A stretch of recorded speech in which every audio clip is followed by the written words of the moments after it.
മിസ്സിങ്ങോ? അതെന്താ അങ്ങനെ? അതെന്താന്നറിയില്ല. ഞാനിവിടെ ഇല്ലാത്ത സമയം നോക്കി ആള് മനഃപൂർവ്വം മുങ്ങിയതാന്ന് തോന്നുന്നു. ഓക്കെ, ഇതിലിപ്പോൾ ഞാൻ എങ്ങനെയാണ് അപ്പൂനെ സഹായിക്കേണ്ടത്? അത് ഞാൻ നേരിൽ പറയാം സാർ. സാർ ഓഫീസിൽ കാണില്ലേ? ഞാൻ അങ്ങോട്ട് വരാം. അയ്യോ അപ്പൂ, ഞാനിപ്പോൾ കുറച്ച് എൻഗേജഡ് ആണല്ലോ. ഒരു കാര്യം ചെയ്യും, ഞാൻ ഫ്രീ ആകുമ്പോൾ തന്നെ വിളിക്കാം. നമുക്ക് പുറത്തെവിടെയെങ്കിലും വെച്ച് കാണാം. ഓക്കെ? Okay sir.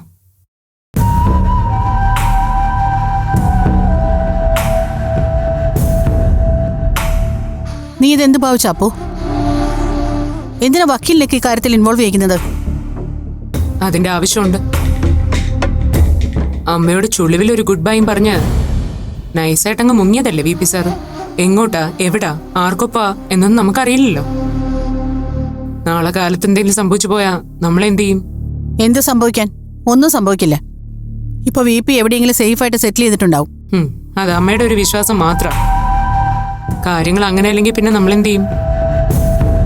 അതുകൊണ്ട് ഇപ്പൊ എന്ത് വേണമെന്നാ നീ പറയുന്നത്? വേണ്ടത് എന്താന്ന് വെച്ചാ നന്ദൻ സാറുമായിട്ട് ആലോചിച്ച് ഞാൻ ചെയ്തോളാം.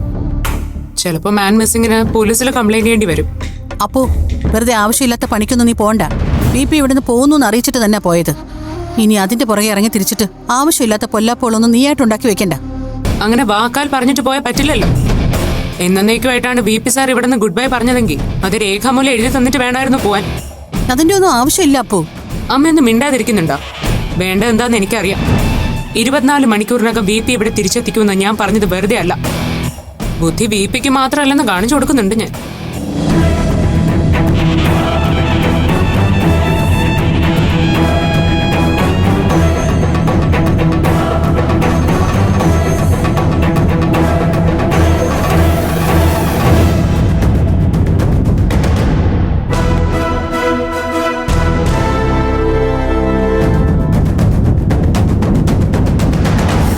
യെസ്, അപ്പൂൻ്റെ ഊഹം ശരിയാണ്. പണിക്കർ സാർ ഈ നഗരം വിടാൻ ചാൻസ് വളരെ കുറവാണ്. ഇപ്പോഴും ഇവിടെ തുടരാൻ വി പിയെ പ്രേരിപ്പിക്കുന്നത് അപ്പൂനോടുള്ള ഭയം തന്നെയാണ്. അതെ സർ. കുറച്ച് ദിവസം മാറി നിന്ന് എൻ്റെ നീക്കങ്ങളൊക്കെ ഒന്ന് ഒബ്സർവ് ചെയ്യുക തന്നെയായിരിക്കും അച്ഛൻ്റെ ഉദ്ദേശം. ഞാനോ അമ്മയോ മറ്റ് ലീഗൽ നടപടികൾക്ക് നീങ്ങുന്നുണ്ടോ എന്ന് ഉറപ്പ് വരുത്തുക. അങ്ങനെ എന്തെങ്കിലും ശ്രമം ഞങ്ങളുടെ ഭാഗത്തുനിന്നുണ്ടായാൽ വക്കീലുമായി ആലോചിച്ച് അതിനെ നേരിടുക. അതല്ല ഞങ്ങൾ പ്രതികരിക്കുന്നില്ല എന്നാണെങ്കിൽ കുറച്ചു ദിവസം കഴിഞ്ഞ് സമാധാനത്തോടെ ഇവിടം വിടുക. ഇത് തന്നെ ആവണം വി പി മനസ്സിൽ കണ്ടിരിക്കുന്നത്. ഓക്കെ, ഇനി ഈ കാര്യത്തിൽ അപ്പോൾ എന്ത് സഹായമാണ് എന്നിൽ നിന്ന് പ്രതീക്ഷിക്കുന്നത്? ഞാൻ പറഞ്ഞല്ലോ സർ, അമ്മയെ സമ്മർദ്ദത്തിലാക്കി സൈൻ ചെയ്ത് വാങ്ങിയ ഒരു എഗ്രിമെന്റിന്റെ ബലത്തിൽ വി പി അങ്ങനെ ഞങ്ങളുടെ ലൈഫിൽ നിന്ന് രക്ഷപ്പെട്ടു പോകണമെന്ന് ഞാൻ ആഗ്രഹിക്കുന്നില്ല. ഞങ്ങളുടെ ലൈഫിൽ നിന്ന് ഞാൻ ഉദ്ദേശിച്ചത് പ്രധാനമായിട്ടും അമ്മയുടെ കാര്യം തന്നെ സർ. Yes, I know. അതുകൊണ്ട് വി പിയെ വീണ്ടും എങ്ങനെ നിങ്ങളിലേക്ക് തിരിച്ചു കൊണ്ടുവരാമെന്നാണ് അപ്പോൾ ഉദ്ദേശിക്കുന്നത്? വി പി എവിടെയാണെന്ന് കണ്ടെത്താൻ പോലീസിൽ നമുക്കൊരു മാൻ മിസ്സിംഗ് പെറ്റീഷൻ ഫയൽ ചെയ്താലോ സർ? വേണമെങ്കിൽ അങ്ങനെ ആവാം.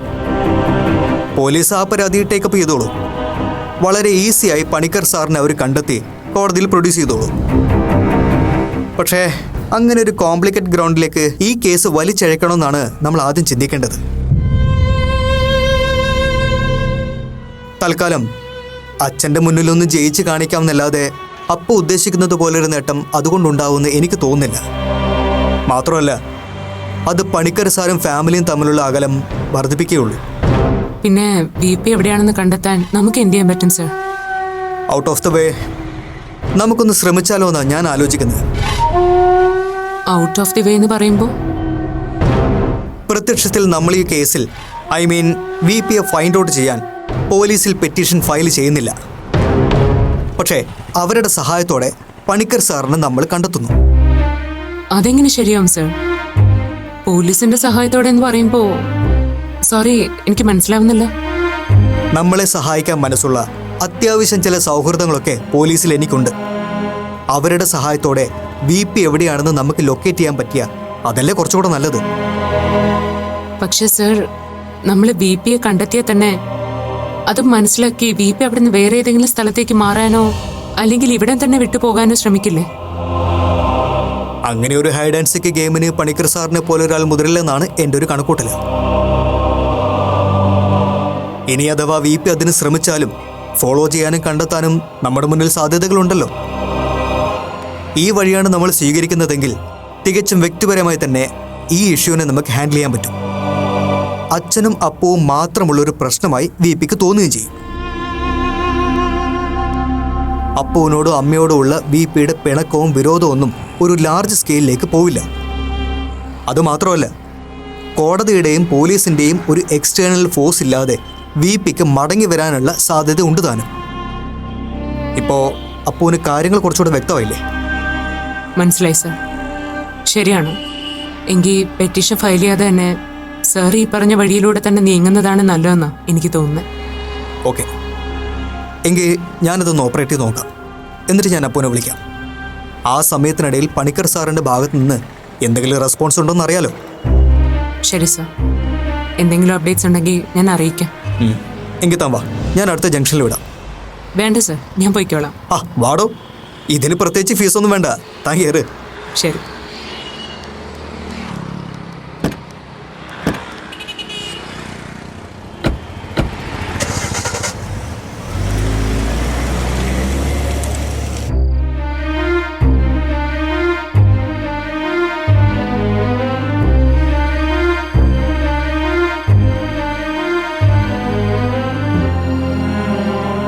അമ്മേ, ആ ദാ ഇത് കഴിക്കേ.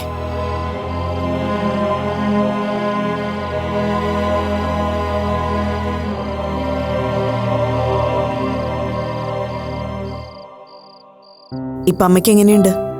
ഓ, ക്ഷീണവും തളർച്ചയൊക്കെ മാറിയോ? വലിയ കുഴപ്പമില്ല.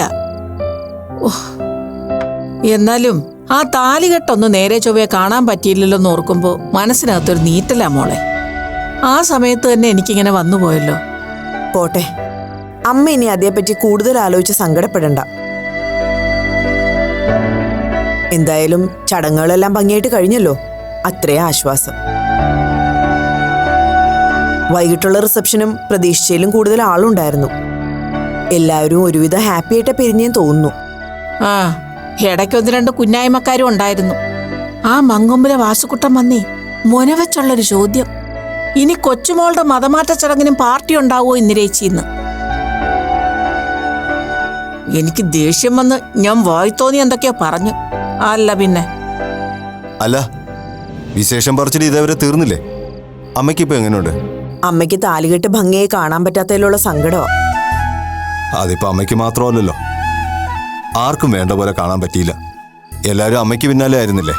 എന്റെ മുരളി, ആ സമയത്ത് എനിക്ക് എന്താ പറ്റിയെന്ന് എത്ര ആലോചിച്ചിട്ടും ഒരു പിടിയും കിട്ടുന്നില്ല. ശാന്തിക്കാരൻ താലി എടുത്ത് ചെറുക്കന്റെ കയ്യിലോട്ട് കൊടുക്കുന്നതേ എനിക്ക് ഓർക്കാൻ കഴിയുന്നുള്ളൂ. പിന്നെ ബോധം വരുമ്പോ തിടപ്പള്ളിയുടെ തിണ്ണയിലിരിക്കുന്ന ഞാൻ അറിയുന്നത്. അതിനിടയിൽ എന്താ നടന്നതെന്നൊന്നും എനിക്ക് ഒരു ഓർമ്മയും കിട്ടുന്നില്ലെന്നേ. എന്നാലും കൃത്യം ആ സമയത്ത് തന്നെ അമ്മ ആവശ്യമില്ലാതെ ഓരോന്ന് ചിന്തിച്ചു കൂട്ടി പ്രഷർ കയറ്റിന്റെ ഫലമാ ഇതൊക്കെ. ഏയ്, അതൊന്നും അല്ല അശ്വതി. കാരണം രാവിലെ ആ എണ്ണം കെട്ട കൊച്ചിനെ അമ്പലത്തിൽ കണ്ടപ്പോഴേ എനിക്കെന്തോ ഒരു ശകനപ്പഴ തോന്നിയതാ. ആരുടെ കാര്യമാ? അപ്പുന്റെ കാര്യമാണോ അമ്മ ഉദ്ദേശിച്ചത്?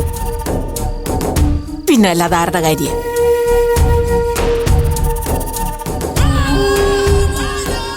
ആ കൃത്യസമയത്ത് തന്നെ അവളെ ഇങ്ങോട്ട് കിട്ടിയെടുക്കേണ്ട വല്ല കാര്യം ഉണ്ടായിരുന്നു. എന്നിട്ട് അമ്പലത്തിന്റെ പുറത്ത് നിന്നാ മതിയെന്ന് ഞാൻ അവളോട് പറഞ്ഞതാ. അത് പോരാ, അവൾ അടുത്ത് തന്നെ വേണമെന്ന് ടീച്ചർക്ക് മോനുമായിരുന്നു നിർബന്ധം. അതിന്റെ ഫലം നമ്മളായിട്ട് അനുഭവിക്കേണ്ടി വന്നു, അത്ര തന്നെ.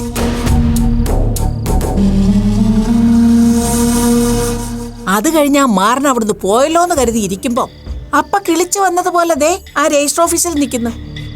ഓ, എന്തായാലും അവിടെ അനർത്ഥങ്ങളൊന്നും ഉണ്ടാകാതിരുന്നത് നമ്മുടെ ദൈവാധീനം കൊണ്ടാ. അപ്പുനെ റിസപ്ഷനും കണ്ടില്ലല്ലോ, എന്ത് പറ്റിയോ ആവോ? ശരിയാ, ഞാനും ഇത് ആലോചിച്ചു. അപ്പു മാത്രമല്ലല്ലോ, ഗീതേച്ചിയും VP-ഏട്ടനും ആരും വന്നില്ലല്ലോ. ഞാൻ ഗീതേച്ചിയെങ്കിലും വരുമെന്ന് പ്രതീക്ഷിച്ചതാ. വരാഞ്ഞത് നന്നായെന്നേ ഉള്ളൂ. വന്നാലും മനസ്സെരിഞ്ഞല്ലേ നിൽക്കൂ. അതിന്റെ ദോഷം നമ്മുടെ കൊച്ചല്ലേ അനുഭവിക്കേണ്ടി വരുന്നത്. പാവം, കല്യാണം ഇങ്ങനെയൊക്കെ അലങ്കോലപ്പെട്ടതില് മാളൂന് നല്ല സങ്കടമുണ്ട്. അവളവിടെ കുഴപ്പമൊന്നും ഇല്ലാതിരിക്കുവാണോ എന്തോ. അവളെ ഒന്ന് വിളിച്ചു നോക്കായിരുന്നില്ലേ അശ്വതി? ഓ, ഇനിയിപ്പം അങ്ങോട്ട് വിളിക്കേണ്ട കാര്യമൊന്നുമില്ലമ്മേ. കുറച്ചു മുമ്പല്ലേ ഞാനും മുരളിയേട്ടനും അവളെ വിളിച്ച് സംസാരിച്ചത്. അവക്ക് അവിടെ ഒരു കുഴപ്പമില്ല. മുരളി, നമുക്ക് മൂന്നാൾക്കും കൂടെ നാളെ അവിടെ വരെ ഒന്ന് പോണം. എങ്ങനെയാ അവളോടുള്ള അവരുടെ പെരുമാറ്റമെന്ന് നമുക്ക് നേരിട്ട് കണ്ട് ബോധ്യപ്പെടാമല്ലോ. ഏയ്, നാളെ തന്നെ പോകേണ്ട കാര്യമുണ്ടോ അമ്മേ? അവർക്ക് എന്ത് തോന്നും? എന്തു തോന്നാൻ? കല്യാണം കഴിഞ്ഞ് മറുവീടെന്നൊരു ചടങ്ങുള്ളതല്ലേ. മാത്രമല്ല, നമ്മൾ അങ്ങനെ അന്വേഷിച്ച് ചെല്ലുന്നത് മാളൂനൊരു ബലമാണ് താനും. അത് ശരിയാ മുരളിയേട്ടാ. നമ്മൾ ചെല്ലുന്ന അവക്കൊരു സന്തോഷമാവും. പിന്നെ അവരെ രണ്ടാളെ ഇങ്ങോട്ട് ക്ഷണിക്കുകയും ചെയ്യാലോ.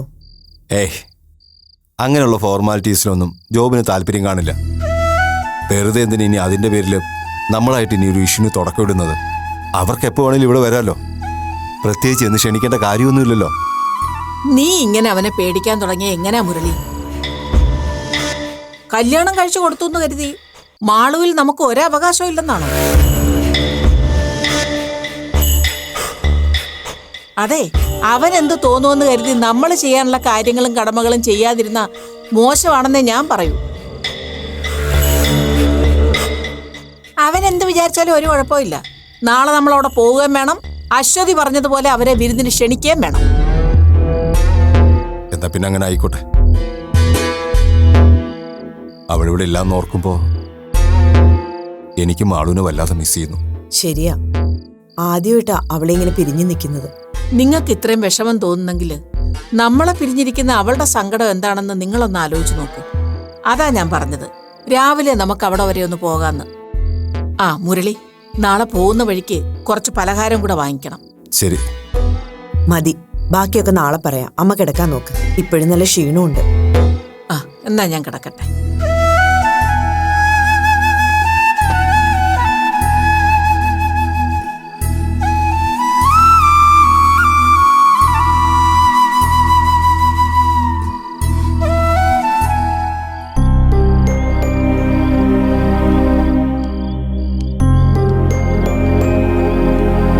എന്താ ആലോചിക്കുന്നേ?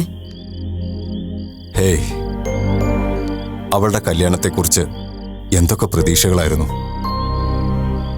വിചാരിച്ചതിൻ്റെ 100-ൽ 1 അംശം പോലും തൃപ്തിയോടെ നടത്താൻ പറ്റിയില്ലല്ലോ എന്ന് ആലോചിക്കുമ്പോൾ ആകെ ഒരു സങ്കടം. പോട്ടെ, സാരമില്ല മുരളിയേട്ടാ. ഇനിയിപ്പോ ഇതൊക്കെ ആലോചിച്ചിട്ട് എന്താ കാര്യം? ഉള്ള സമാധാനം കൂടെ കളയാതിരിക്കാ നല്ലത്. ബാ കിടക്കാം.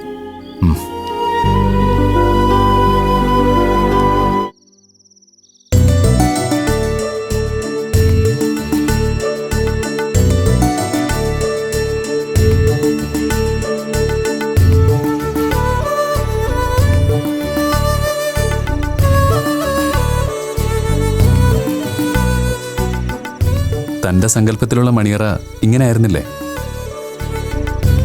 എന്താ ആകെ ഒരു വല്ലായ്മ പോലെ? നല്ല ടയർഡാണല്ലേ? വല്ലാത്തൊരു തലവേദന. ഗസ്റ്റുകളുടെ മുന്നിൽ കുറേ നേരം നിന്ന് തളർന്നേൻ്റെ ആവും. കാഴ്ചക്കാർക്ക് അറിയില്ലല്ലോ നമ്മൾ അനുഭവിക്കുന്ന ബുദ്ധിമുട്ട്. ദാ.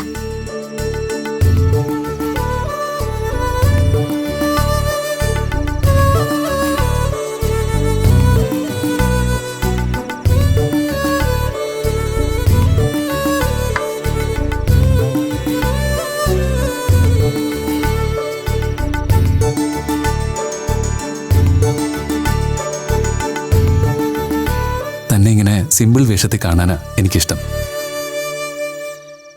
എന്ത് സുന്ദരിയാ താൻ.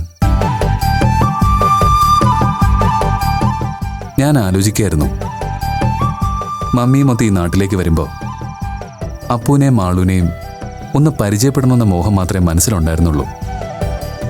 മമ്മിയുടെ ബെസ്റ്റ് ഫ്രണ്ടിൻ്റെ 2 മക്കൾ എന്നതിനപ്പുറം നിങ്ങളുടെ സൗഹൃദത്തെക്കുറിച്ചുള്ള കൗതുകങ്ങളായിരുന്നു മനസ്സിൽ. പക്ഷെ ഒരു നിയോഗം പോലെ ആ 2 വ്യക്തികൾ എത്ര പെട്ടെന്ന് എൻ്റെ ജീവിതത്തിൻ്റെ തന്നെ ഭാഗമായത്. ഒരാൾ എൻ്റെ ജീവിതത്തിൻ്റെ നല്ല പാതിയാവുന്നു, മറ്റൊരാൾ എനിക്കില്ലാതെ പോയ എൻ്റെ കൂടെപ്പിറപ്പും. അപ്പവും മാളുവും അങ്ങനെ ജോബിൻ്റെ ജീവിതത്തോട് ചേർന്ന് നിൽക്കുന്നു, അല്ലേടോ? അപ്പുവിനെ റിസപ്ഷന് കണ്ടില്ലല്ലോ. തന്നോട് വരില്ല എന്ന് വല്ലതും പറഞ്ഞിരുന്നോ? ഇല്ല. പാവം, അപ്പുവിന് നല്ല സങ്കടമുണ്ട്. സ്വന്തം ജീവിതം ഇങ്ങനെയൊക്കെ ആയിപ്പോയതിൽ ആ കുട്ടിക്ക് നല്ല നിരാശ കാണാതിരിക്കില്ലല്ലോ. അതാ ഞാൻ ഉദ്ദേശിച്ചത്.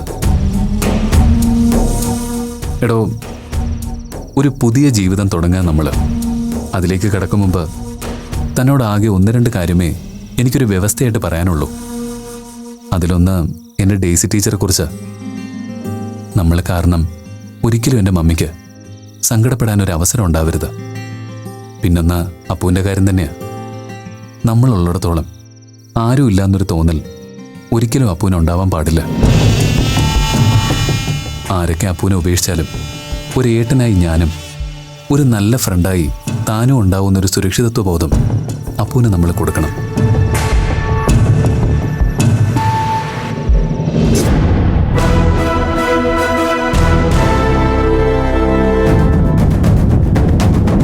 നീ ആഗ്രഹിച്ചില്ലെങ്കിൽ കൂടി നിന്റെ കഴുത്തിൽ താലി കിട്ടാനുള്ള യോഗം എനിക്കായിരുന്നു.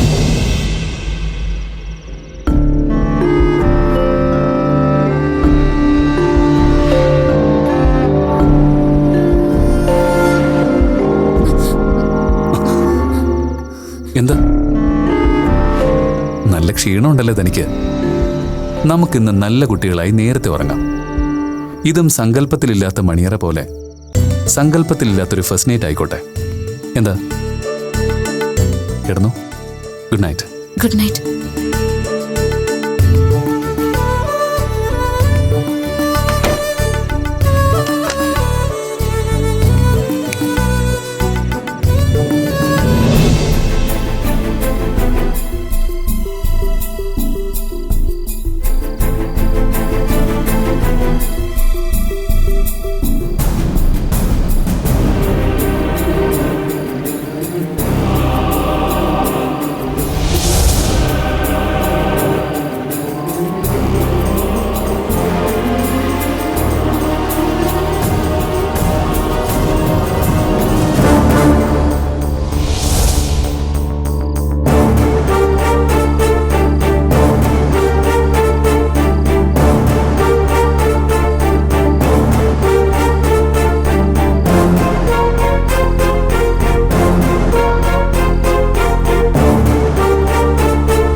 അപ്പു, നീ എന്താ കഴിക്കാൻ വരാത്തത്?